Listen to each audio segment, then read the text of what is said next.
Imagine a small, peaceful mountain village. It's nestled comfortably in a valley, protected from the harsh winds of the outside world. Every day, its inhabitants walk the same well-trodden paths, their feet knowing every stone and root. They greet the same familiar neighbors, exchange the same small talk, and bake the same delicious bread in the same reliable oven. This village, with its deeply ingrained routines and predictable rhythms, represents the inner workings of your own mind. It's a place of comfort, safety, and efficiency, built up over years of repetition and experience. The paths are deep, the habits are set, and everything runs on a comfortable, reliable autopilot. The peace of this village is its strength, but also its biggest weakness. What happens when something new appears? Imagine a stranger, striking and unfamiliar in a bright red coat, suddenly knocking at the main gate. This stranger is change. They represent every new idea, every different habit, or every unexpected challenge you want to bring into your life. The arrival of this stranger creates a ripple of unease in the community. They're an unknown element, a disruption to the established order. The villagers, your neural pathways, peek suspiciously from behind their curtains, wary of this new presence threatening their predictable world. This immediate sense of alarm isn't a sign of weakness. It's a basic survival mechanism. Your brain, just like this village, is designed to prioritize safety and conserve precious energy. Familiarity means predictability, and predictability means survival. Anything that deviates from known patterns is flagged as a potential threat, requiring careful assessment and extra energy to process. The stranger in the red coat isn't just a visitor. They're a question mark. They represent effort, uncertainty, and the potential for risk. This is the core of our inborn resistance to change, a powerful, instinctive reaction deeply rooted in our neurological makeup. In this exploration, we'll journey into the heart of this mental village. We'll meet its guardians, walk its well-worn paths, and listen to the wisdom of its elders. By understanding why your brain instinctively resists the stranger at the door, you can learn how to gently open it. You'll discover that change doesn't have to be a battle fought by willpower alone. Instead, it can be a process of gentle negotiation, a way to introduce new ideas so your inner village not only accepts them, but eventually embraces them as its own, making the community richer and more resilient than before. Download your guide, Change Without Struggle, the Neuroscience Guide to Transforming Your Habits Without Self-Sabotage. You'll find the link in the description. This guide gives you practical, science-based ways to gently change your habits.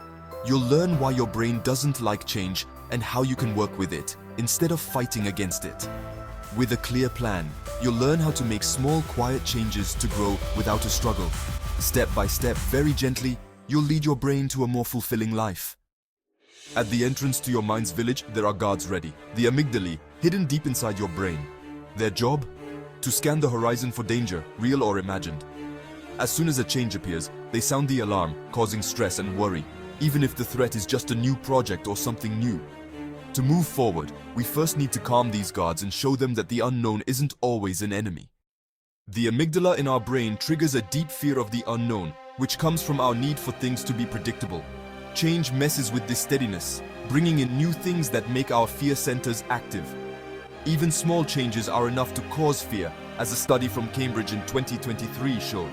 To get over this fear, we need to make the unknown feel more familiar by taking small, easy steps. Even though the brain is only 2% of our body weight, it uses a whopping 20% of our energy. It makes everything automatic to save energy, clinging to our habits like well-worn paths. Change is like cutting a new path through the jungle. It takes a lot of effort and energy. The key? Making new habits as easy and rewarding as possible to trick the brain into saving energy. The landscape of your mind is shaped by its paths, your neural circuits. Every thought, every action strengthens these pathways. With repetition, these paths become more efficient, like a motorway in your brain. Learning a new habit is like carving a path through a dense forest. With practice, the path gets wider and the habit becomes second nature. Breaking an old habit is like redirecting traffic from a motorway onto a barely visible path. Our mental architecture, shaped by repetition, is the real challenge of change.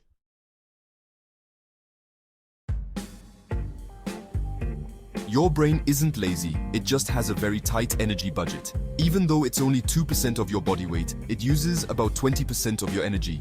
To save energy, it relies on habits, its best energy-saving trick. Every new decision or unfamiliar task uses a lot of your brain's limited energy, especially from the prefrontal cortex. But habits move control to older, more efficient brain areas like the basal ganglia, which saves energy. That's why new habits feel so hard. Your brain sees it as a costly investment.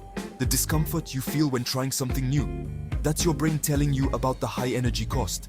Resisting change isn't a weakness, it's your brain being efficient. So forcing yourself won't work for lasting change.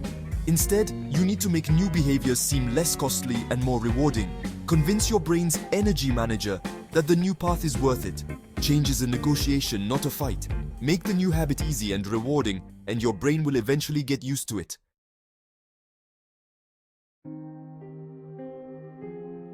Our habits make us think we're making choices, but most of our day is on autopilot. We do our daily routines, like brushing our teeth or making coffee, while our minds are somewhere else.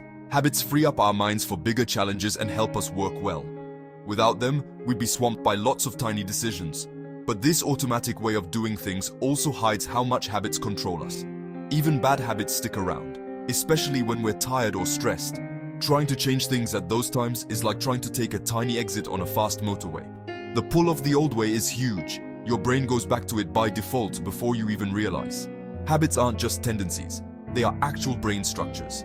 Getting over them needs more than just willpower. It needs a plan. First, become aware of the habit. Then, slowly build and strengthen a new way until it's as set as the old one. Change is about building something new on purpose, not just making a choice.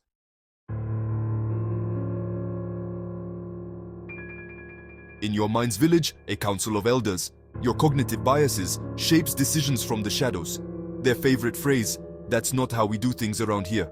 These biases, like the status quo bias and confirmation bias, develop to help us survive by favoring the familiar. The status quo bias makes us stick to what we know, even if it's not perfect. Confirmation bias filters information to support our existing beliefs. The elders resist change, preferring comfort over progress. They make sure the village only hears what strengthens tradition, blocking out new ideas. These biases work automatically, shaping decisions before logic steps in. They whisper that old habits are safe and new paths are risky.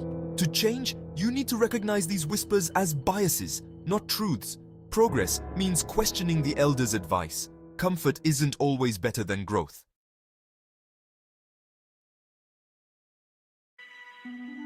The power of cognitive biases can overcome logic, even when you know change is good. Studies show that in most everyday decisions, habits and biases outweigh rational thought. Your brain, by default, prefers the easy and familiar path for efficiency, not truth.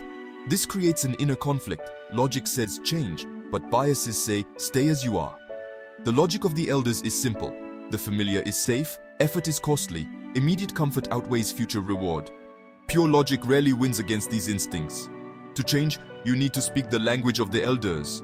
Reframe change as a safe small improvement, not a radical shift. Focus on immediate tangible rewards to make new habits attractive. Become a skilled negotiator in your own head. Make the new path look like a natural extension of the old. Win over the elders by making the change familiar. This is how you get your brain on board.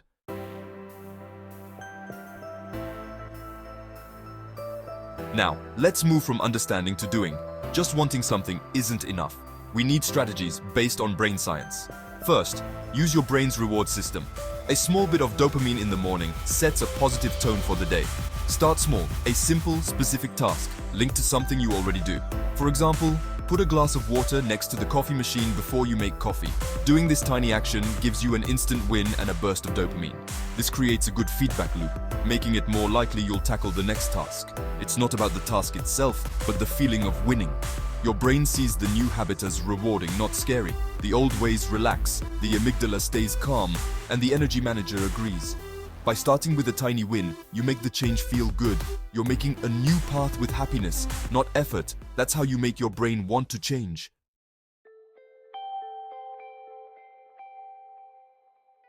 The second strategy uses your brain's imagination. A vivid visualization activates the same brain pathways as a real action. Just 60 seconds of daily mental practice can start to pave new paths. This makes the new habit feel less strange and easier to do. For example, after washing your face, close your eyes and imagine yourself speaking confidently in a meeting. Use all your senses, see, hear, and feel the experience. This mental movie creates a good feeling and calms the brain's fear response. Visualization gives your brain a taste of success and reduces uncertainty. The energy manager sees fewer risks, more rewards. Repeatedly imagining success turns the unknown into something familiar. The village elders start to trust the new path. With a little practice, your future self becomes someone the village welcomes. The third strategy takes the change out of your private thoughts and puts it into a social setting. We humans are social beings, deeply wired to care about what others think of us. By telling someone you trust about your intention to change, you create a strong social anchor. Science shows that even a small public promise increases your chances of success by 35%. For example, send a message to a friend every morning, "No sugar for me this week." This simple act turns your goal into a team effort and boosts your chances of success. Use writing to rewire your brain. Every evening, write an affirmation like, "I adapt with ease," on a sticky note. This simple act activates multiple brain areas, helping new beliefs stick. Before you drift off to sleep, say a sentence of gratitude out loud. This ritual solidifies your progress and ends your day on a positive note. Here's your simple weekly plan, a straightforward guide to help you build new habits. Each day, a small action, a micro win in the morning, a visualization, a message to a friend, a written affirmation, a gratitude ritual. This weekly cycle gently changes your brain, like a refreshing rain that helps new plants grow. Change isn't about fighting against a fortress or a battle of wills with your mind. Instead, think of it like a dance.